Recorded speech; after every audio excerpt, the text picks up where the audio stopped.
Hello students. Students, बहुत सारे बच्चे क्वेरीज थी सर, फटाफट से sir cash flow statement revise करा दीजिए। बिल्कुल बेटे, अगले 10 मिनट में पूरा कैश फ्लो रिवाइज करा देंगे, बस बने रहिए हमारे साथ।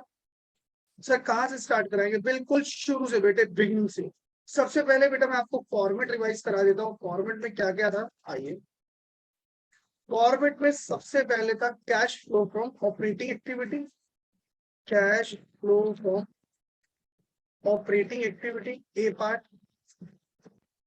फिर फॉर्मेट में बी पार्ट था cash flow from investing activity.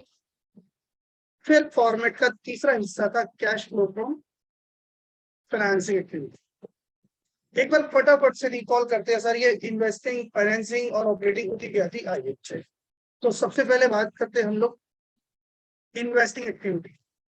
Sir ऐसे इनफ्लो आउटफ्लो जो fixed assets, non current investment और इन पर जो इनकम जनरेट होती है सर, जैसे मशीनरी, फर्नीचर, इन सब पे जो पैसे जा रहे हैं, आ रहे हैं और इनसे जो आमदनी हो रही है, सब किसका पार्ट है? इन्वेस्टिंग का।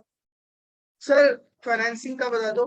फाइनेंसिंग जैसे कि नाम से क्लियर है, फाइनेंस कंपनी को, कंपनी के financial sources, shares, debentures, loan, चाहे वो छोटे समय के है चाहे वो लंबे समय के है, यहां तक कि अगर इन पर कोई इनकी सर्विस कॉस्ट है। सर्विस कॉस्ट मतलब बोले तो जैसे लाइक शेयर पर डिविडेंड देते हो, डिवेंचर पर इंटरेस्ट देते हो, लोन पर इंटरेस्ट देते हो, तो ये भी किसका पार्ट है? फाइनेंसिंग का। सर फिर ऑपरेटिंग क्या होता है? ऐसा फ्लो जो इन्वेस्टिंग नहीं है, फाइनेंसिंग नहीं है, तो क्या बचा? ऑपरेटिंग। नहीं तो बेटे जो हमारे प्रिंसिपल बिजनेस से रिलेटेड होता है वो कौन सा फ्लो हो जाता है? ऑपरेटिंग का। ये फटाफट से एक बार रिवाइज कर लेते हैं। सर सबसे पहले हम लोग यहाँ लेते थे net profit before tax and extra ordinary item. तो मैं इसे बिफोर टैक्स लिखता हूँ, एक्स्ट्रा ऑर्डनरी आपको पता ही है। तो यार इसे वर्किंग नोट नंबर 1 बोल देता हूँ। सर वर्किंग नोट नंबर 1 में क्या था, अगर आपको याद हो तो यहाँ नेट प्रॉफिट जो हमारे एसओपीएल, स्टेटमेंट ऑफ पीएनएल से आता था, उसमें जर्नल रिजर्व ऐड कर दो, प्रोविज प्रोपोज डिविडेंड ऐड कर दो। कौन से वाला? प्रीवियस ईयर का।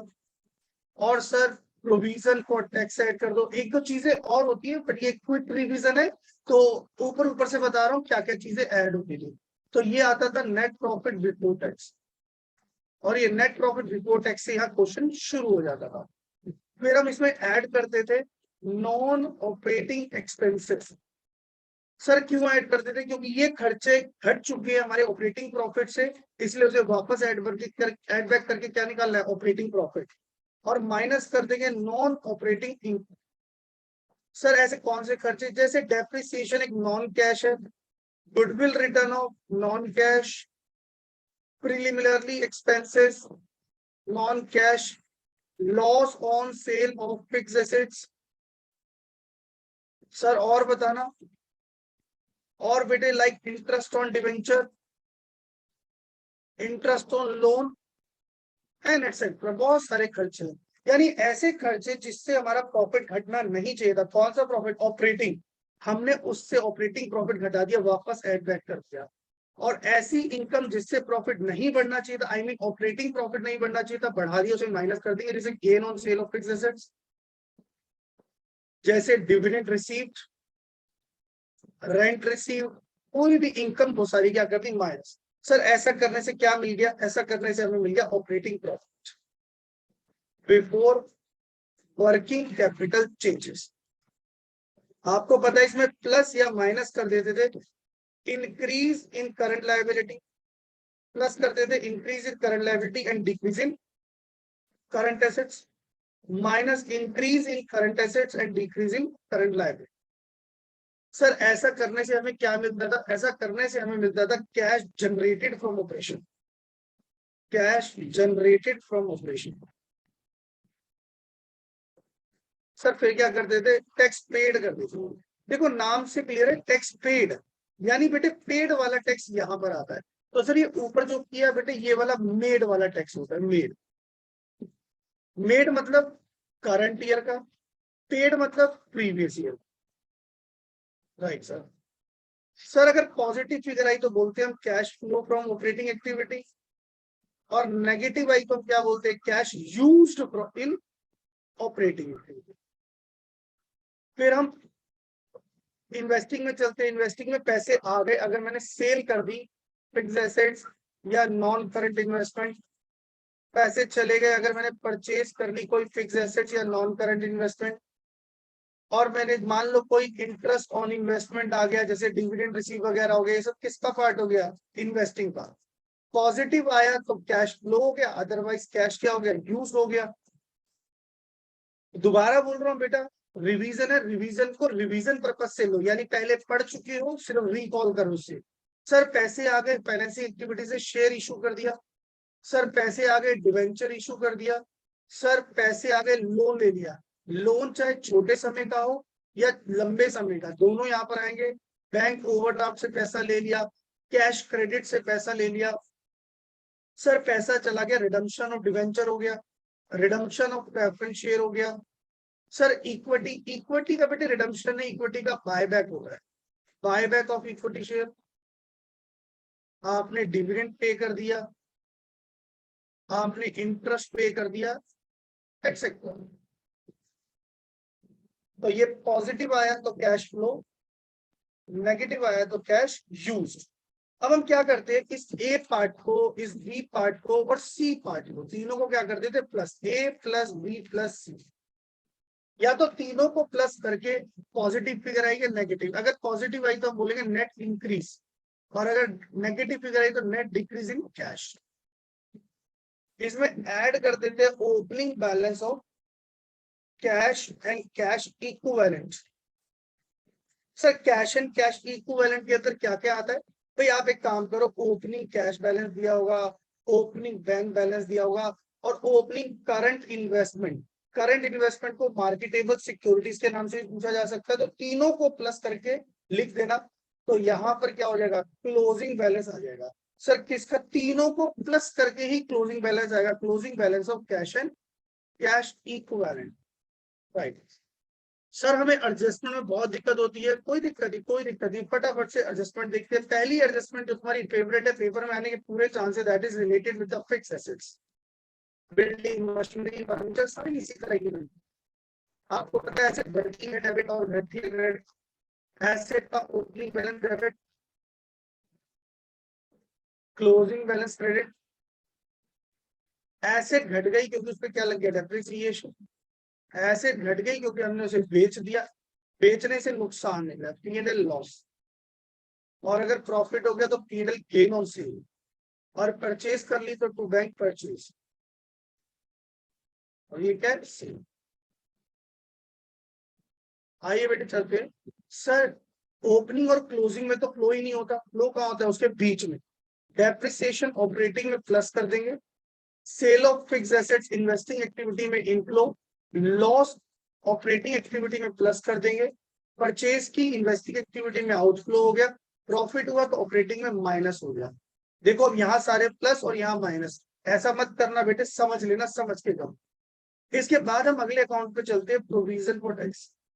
बहुत सारे बच्चे बोलते हैं सर कब कौन सा अकाउंट है पता ही नहीं चलता। मैंने कहा बेटे जब एडजस्टमेंट दी हो और उससे रिलेटेड ऊपर बैलेंस शीट के अंदर ओपनिंग और क्लोजिंग बैलेंस हो, तो प्रेफरेबली लेजर बनाने चाहिए ताकि आसान काम हो जाए। राइट।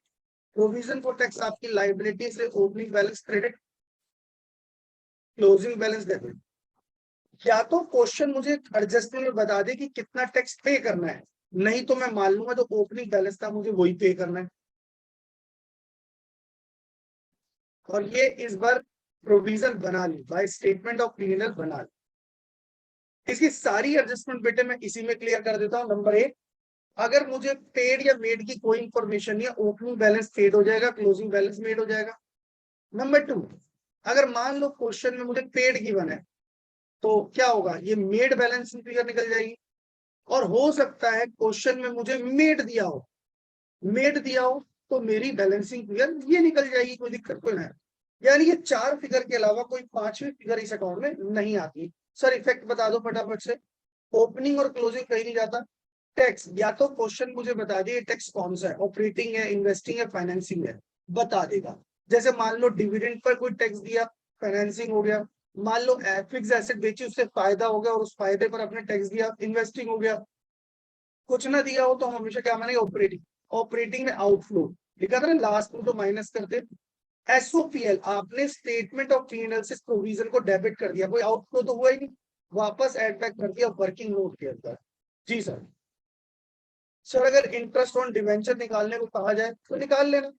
इंटरेस्ट ऑन डिवेंचर एक फाइनेंसिंग एक्टिविटी आउटफ्लो, लेकिन इंटरेस्ट एक खर्चा भी है और इस खर्चे की वजह से मेरा प्रॉफिट घट गया होगा, तो इसलिए मैंने इसे एड बैक कर दिया ऑपरेटिंग के अंदर। जी सर। इसी तरह से अगर प्रपोज डिविडेंड दिया हो, आप सबको पता है प्रपोज डिविडेंड एक कॉन्टिंजेंट लायबिलिटी है, चाहे आपको परसेंटेज में दिया हो या आपको अमाउंट में दिया हो। पहली बात तो करंट ईयर ऑलवेज क्या करेंगे, इग्नोर। कई बच्चे कंफ्यूज हो जाते हैं, सर अगर परसेंटेज में दिया हो तो propose dividend calculate on share capital, तो ये शेयर कैपिटल की परसेंटेज कैलकुलेट करते हैं, राइट। और ये प्रीवियस ईयर के क्या करेंगे, दो ट्रीटमेंट, एक तो ऑपरेटिंग में ऐड करेंगे वर्किंग नोट में, और दूसरा ये फाइनेंसिंग का पार्ट हो जाएगा, फाइनेंसिंग में क्या हो जाएगा, आउटफ्लो। यानी ignore current year, ignore current year, current year का बच्चों कुछ भी नहीं करते, राइट। सर और बता दो, और मेन एडजस्टमेंट तो हो गई है, बट कई बार क्या होता है, जैसे मान लेते हैं डिवेंचर है 1 लाख रुपए के, इनको प्रीमियम ऑन रिडम्पशन करना, मान लेते हैं 5,000 रुपए, और डिवेंचर होल्डर को हमने कितने पैसे देने, 1,05,000। होल्डर को जब 1,05,000 रुपए दिए तो ये मेरे फाइनेंसिंग का आउटफ्लो हो गया, लेकिन ये जो एक्स्ट्रा पैसे दिए मेरा लॉस हो गया, ये मेरे पी&एल में डेबिट हो गया होगा, इसे वापस मैंने क्या कर दिया, ऐड। कोई दिक्कत नहीं सर, कोई भी दिक्कत नहीं है। हाँ एक एडजस्टमेंट जरूर रह गई है, एक्यूमुलेटेड डेप्रिसिएशन वाली, कोशिश करता हूँ इसको भी फटाफट से बताने की। मान लो एक्यूमुलेटेड में आपको फिक्स एसेट्स दिया हुआ है, ये हमेशा किस पे होती है, एट कॉस्ट। कॉस्ट मतलब जिसपे आज तक कोई डे डेप्रिसिएशन चार्ज नहीं हुआ। एसेट का opening balance debit, closing balance credit. Opening balance debit, ओ साइनिंग क्रेडिट, और क्लोजिंग बैलेंस। इसमें से हमने कोई एक एसेट बेच दी, लेंगे तो कॉस्ट पे, तो आज तक इस पे सोल्ड वाली मशीनरी पर जितना डेप्शन लगा है, एक्यूमुलेट डेप्शन लिख देता हूं आप, सोल्ड वाली मशीन का टोटल डेप्रिसिएशन, राइट सर। इसके बाद इसे मैंने कितने में बेच दिया, अगर मैंने सस्ते में बेचा तो मुझे लॉस हो गया, मैंने महंगे में बेचा तो मुझे प्रॉफिट हो गया। ये टोटल डेप्रिसिएशन का टोटल, इस टोटल डेप्रिसिएशन में से सोल्ड वाली मशीनरी का डेप्रिसिएशन हटा दो, इसका मतलब है सोल्ड वाली मशीन का डेप्रिसिएशन हटा दो। और नहीं तो बेटे कोई दिक्कत कोई ना, आपने 11th क्लास में पढ़ा था, एक अकाउंट से दूसरे अकाउंट में क्रॉस एंट्री होती है, तो ये एंट्री यहां से यहां हो, क्लोज। टोटल डेप्रिसिएशन में सोल्ड वाली का हटा दो और ये बच गया, इसका मतलब और इस साल लग गया होगा डेप्रिसिएशन बैलेंसिंग पीरियड। और सर यहाँ क्या निकल जाएगा, यहाँ निकल जाएगी परचेज। सर इफेक्ट बता दो, ओपनिंग क्लोजिंग को कहीं जाते ही नहीं, बताया तो था अभी। सर प्रॉफिट हो गया, ऑपरेटिंग में गया होगा, माइनस कर दो। परचेज किया, इन्वेस्टिंग एक्टिविटी आउटफ्लो। सर ये एक बार क्रेडिट हुआ और ये इस अकाउंट में डेबिट हुआ, ये भी कट गया। सेल हो गई, इन्वेस्टिंग एक्टिविटी में इनफ्लो। लॉस हो गया, इसकी वजह से ऑपरेटिंग प्रॉफिट घट गया होगा, दोबारा से प्लस कर दो। डेप्रिसिएशन इस साल पी&एल में लगा होगा, इसलिए वापस से ऐड बैक कर दो। आई होप बेटे समझ में आ गया होगा। फटाफट से एक ऐसा क्वेश्चन देखते हैं, कोशिश करते हैं जिसमें सारी एडजस्टमेंट आपको मिल जाए।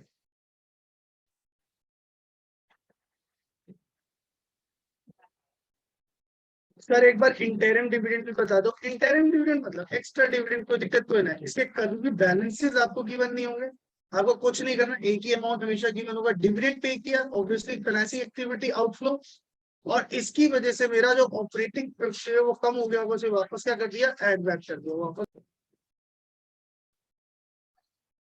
सर बस फटाफट से क्वेश्चन करा दो बस। आइए बेटे एक क्वेश्चन तो देख लेते हैं प्रोविजन का, उसके बाद आगे बढ़ जाएंगे फुल फ्लेज क्वेश्चन, क्योंकि आपको प्रोविजन में बहुत डाउट आता है। कहता है balance in plant and machinery account and accumulated depreciation account on 31 March 2019 and 20। अब आपको बैलेंस दिया हुआ है, कोई दिक्कत नहीं है सर, किस चीज का दिया हुआ है, प्लांट एंड मशीनरी का और एक्यूमुलेटेड डेप्रिसिएशन। एक बात तो क्लियर है कि नीचे एडजस्टमेंट दिए तो दोनों का अकाउंट बनेगा। एक मैंने बना लिया प्लांट एंड मशीनरी अकाउंट। मैंने पहले भी बोला बेटे मेरे फॉर्मेट पे मत जाना, क्योंकि मैंने आपको क्विक रिवीजन देनी है, इसलिए फॉर्मेट कुछ इग्नोर होंगे to balance brought down. Plant and machinery का जो ओपनिंग बैलेंस है that is 480, closing balance is 654, accumulated depreciation का opening balance 1,40,500 and closing balance 2,21,500।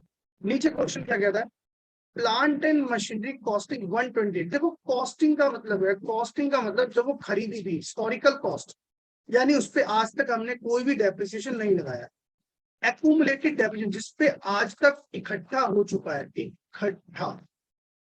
इकट्ठा हो चुका है 53,000 रुपये। अच्छा एक बात बताओ, अगर 1,28,000 की कोई मशीन है, आज तक उस पर तुमने डेप्रिसिएशन नहीं लगाया, लेकिन आपने इकट्ठा संभाल के रख दिया था, तो इसका मतलब आज उसकी वैल्यू क्या होगी 78, और आपने 78 की एसेट 26,000 के नुकसान पर बेच दी। तो आपने कितने की बेच दी, आपने बेच दी 52,000। एक बार फिर से, अगर 1,28,000 रुपए की आपकी एसेट थी, उसमें 53,000 का डेप्रिसिएशन लग गया, तो इट होगी 75,000 रुपए। अगर 75,000 वाली एसेट आपने 26,000 में बेच दी, तो आपको 49,000 का क्या हो गया, लॉस हो गया। 75 माइनस 26, 964, 49 का क्या हो गया, लॉस। देखिए बेटे, इसमें से एक मशीनरी चली गई, जो चली गई उस पे आज तक का टोटल डेप्रिसिएशन मैंने लिखवाया हुआ ऊपर 53,000 रुपए। आपने इसे बेच दिया कितने में, 49 में। तो सर कितने का लॉस हो गया आपको, 26 का। P&L लॉस कितना, 26,000। क्लोज। सर ये जो लगाया डेप्रिसिएशन, ये इधर डेबिट कर दो, हटा दो, तो मशीनरी अकाउंट 50 थे। क्लोज। ये हो गया बेटे 0,054,722,74, और ये हो गया 1,34,000। ये हो गया आपका depreciation during the year. Sir इधर क्या निकल जाएगी, इधर परचेज निकल जाएगी, बैलेंसिंग फिगर वो आप निकाल लीजिए। सर करना क्या है, बीडीसीडी कहीं नहीं, आपको पता है, ये भी कहीं नहीं जाएगा, ये एक बार क्रेडिट हो गया, ये डेबिट हो गया, ये भी कहीं नहीं जाएगा। सर इन्वेस्टिंग एक्टिविटी में इनफ्लो, सर ऑपरेटिंग में एडबैक, सर इन्वेस्टिंग में आउटफ्लो, और इसे क्या कर देंगे, ऑपरेटिंग में एडबैक। जी सर, ये भी समझ में आ गया। सर और बताओ, आइए बेटे एक फुल फ्लेज क्वेश्चन देखते हैं। क्वेश्चन आपकी आंखों के सामने है, ये रहा क्वेश्चन। सबसे पहले एडजस्टमेंट पढ़ लेते, थोड़ा ऊपर नीचे हो गया तो स्लाइड बार बार ऊपर नीचे होगी, बट डोंट वरी, सबको दिखाई देगा आपको। पहली एडजस्टमेंट कहता है मशीनरी कॉस्टिंग ₹60,000। सर यहाँ भी तो कॉस्ट दी हुई है, रुक जाओ अभी, उसे बेच दिया 18,000। चेक करते हैं ऊपर सिर्फ मशीनरी, मशीनरी के साथ साथ क्या कोई एक्यूमुलेटेड दिया हुआ है, नहीं सर कुछ भी नहीं दिया हुआ। तो यहाँ पर सिर्फ और सिर्फ कौन सा अकाउंट बनेगा, सिर्फ और सिर्फ बेटे मशीनरी अकाउंट बनेगा, सिर्फ मशीनरी अकाउंट बना लेते हैं फटाफट छोटा सा। बीडी ऊपर देखिए, यहाँ 19 या 20, तो बीडी हो गया आपका 2 लाख, और सीडी हो गया 120। सर 18,000 में बेचती बाय बैंक। ऑल तो बेटे यहाँ कॉस्टिंग दी हुई है, कुछ कैपिशन लगा के बुक वैल्यू दी होनी चाहिए थी, बट मैं मान लेता हूँ ये बुक वैल्यू ही है, और कोई ऑप्शन नहीं है मेरे पास। तो 60 की चीज 18 में बेच दी तो लॉस हो गया 42। During the year company sold 40% original non current investment at a loss of 20%। ऊपर देखिए आपको नॉन करंट इन्वेस्टमेंट दी हुई है, मेरे को सामने दिखाई दे रही है सबसे ऊपर। तो इसका भी अकाउंट बना लेते हैं, non current investment BD 50, CD 45। हमें दिखाई दे रहा है 50 से 45 होगी तो 5 की बेच दी होगी, लेकिन 5,000 की बेची 20% के नुकसान पर। 5,000 का 20% कितना होता है बेटे, 2,000। तो कितने, सर 2,000 के नुकसान पे बेच दी, आई एम सॉरी ये नुकसान हो गया, सेल नहीं हुई, नुकसान हुई। तो सेल कितने की हो गई, 3,000 की। बाकी क्या हो गया, लॉस 2,000 पे, और ये अकाउंट क्या कर गया, टली। और यहां से क्या निकल जाएगी बेटे, यहां से निकल जाएगी आपकी डेप्रिसिएशन। सर डेप्रिसिएशन क्यों निकल गया, एक बात बताओ, 2 लाख की थी, 60 की बेच दी, तो 1,40 की बचनी चाहिए, बट बची कितने की, 1,20 की। तो ये ऊपर आना चाहिए था, बट कोई बात नहीं, मेरे पास जगह नहीं है, तो मैं 60,000 का डेप्रिसिएशन यहाँ लगा रहा हूँ बैलेंसिंग में। तो 60 नहीं, आई एम सॉरी 20 का, डेप्रिसिएशन कितना आ जाएगा 20 का। लास्ट कहता है कॉन्टिजेंट लायबिलिटी, देखो 12%, 10%, चाहे परसेंटेज में दियो चाहे अमाउंट में दियो, करंट ईयर इग्नोर। 10% किसका निकालेंगे? इक्विटी शेयर कैपिटल का। सर शेयर कैपिटल है 3 लाख 2 लाख, सर किस पे निकाले? मैंने कहा था बेटा ये अजम्पशन दोनों ले सकते हो आप ये मान सकते हो शेयर इशू साल के शुरू में हुए या साल के आखिर में, दोनों अजम्पशन करेक्ट है। वरना मैक्सिमम जो बुक्स कहती है या स्कूल कहता है या बाकी टीचर कहते हैं कि ओपनिंग पे निकालना चाहिए, तो ओपनिंग पे निकाल लेते, कोई दिक्कत नहीं है। तो ओपनिंग पे निकाल लेते।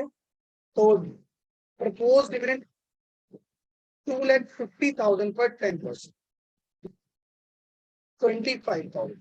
चलिए बेटा फ्लो फटाफट जान लेते हैं। बीटीसीटी कहीं नहीं, ये वाला कहीं नहीं। सेल हो गई, इन्वेस्टिंग एक्टिविटी इनफ्लो ऑपरेटिंग में एडबैक, डेप्रिसिएशन ऑपरेटिंग में एडबैक, लॉस ऑपरेटिंग में एडबैक, सेल हो गई, इन्वेस्टिंग में इनफ्लो। चलो, और ये बेटे वर्किंग नोट में ऑपरेटिंग में प्लस और ये फाइनेंसिंग में माइनस। चलिए फटाफट से बेटे फॉर्मेट ड्रॉ कर लेते, जल्दी जल्दी काम करते।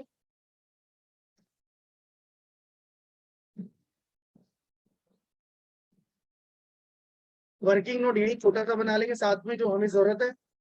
स्टार्ट करते पहले एडजस्टमेंट कर लेते। ये मेरी हो गई ऑपरेटिंग एक्टिविटी, ये मेरी हो गई इन्वेस्टिंग एक्टिविटी, और चलते हैं नीचे फाइनेंसिंग एक्टिविटी। फाइनेंसिंग को यहाँ थोड़ा बना लेते, फाइनेंसिंग एक्टिविटी। चलो sir sale of machinery 18,000 positive. Sir sale of non current investment 3,000। ये 42 का ये लॉस, 20 का डेप्रिसिएशन और 2,000 का ये loss. Operating loss on sale of machine 42,000। Sir loss on sale of non current investment 2,000। Sir depreciation 20,000। Propose dividend 20,000, 25,000।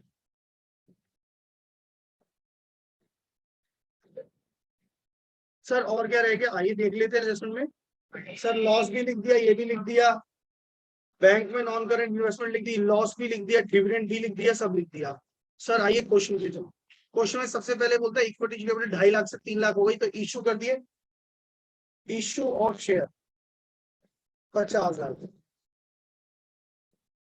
Sir reserve and circle 1 number notes to accounts कहता है 175 का प्रॉफिट था, अब 197 का हो गया, तो 22 का नेट प्रॉफिट वर्किंग नोट में। सर एसपीआर 0 था, 10,000 हो गया। बेटा एसपीआर बढ़ सकता है सिर्फ और सिर्फ शेयर इशू करने से, तो शेयर इशू करने से जब बढ़ा तो ये क्या हो गया, financing activity. Short term borrowing 2 number, overdraft पहले 15,000 का था, 20,000 रुपए का था और ले लिया, raising of bank overdraft financing.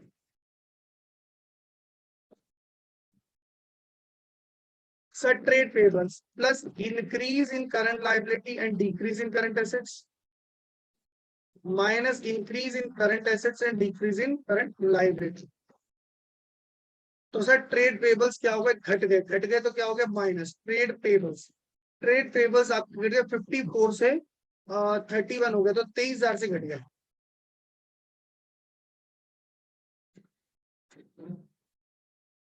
इसके बाद चलते short term provision 3 number. 3 number पे एक तो प्रोविजन फॉर टैक्स दिया हुआ है, प्रोविजन फॉर डॉक्टर दे दिया हुआ है।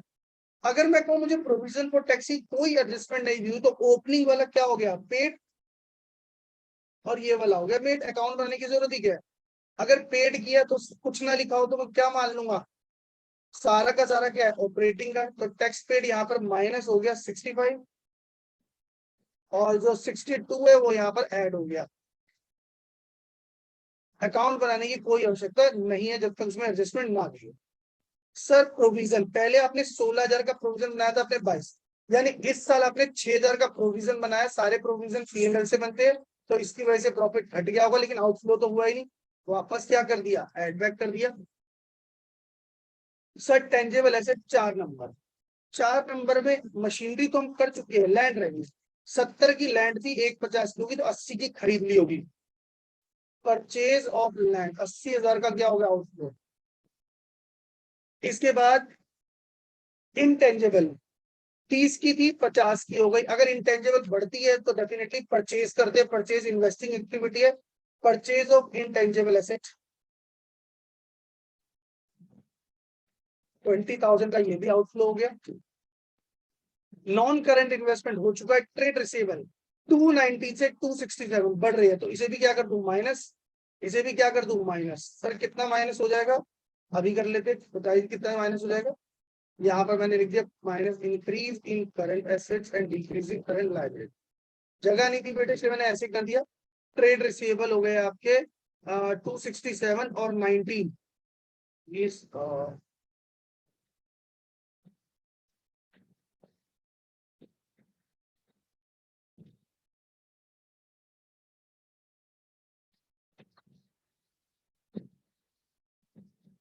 तो ये कितना हो गया बेटे 48 हो गया। तो 48 हमने यहाँ पर माइनस कर दिया right sir. Sir cash and cash equivalent तो सबसे लास्ट में जाएगा, तो कोई अब दिक्कत ही नहीं है सर, फटाफट से खातों को बंद कर देते हैं, कोई दिक्कत नहीं, खत्म हो गया क्वेश्चन।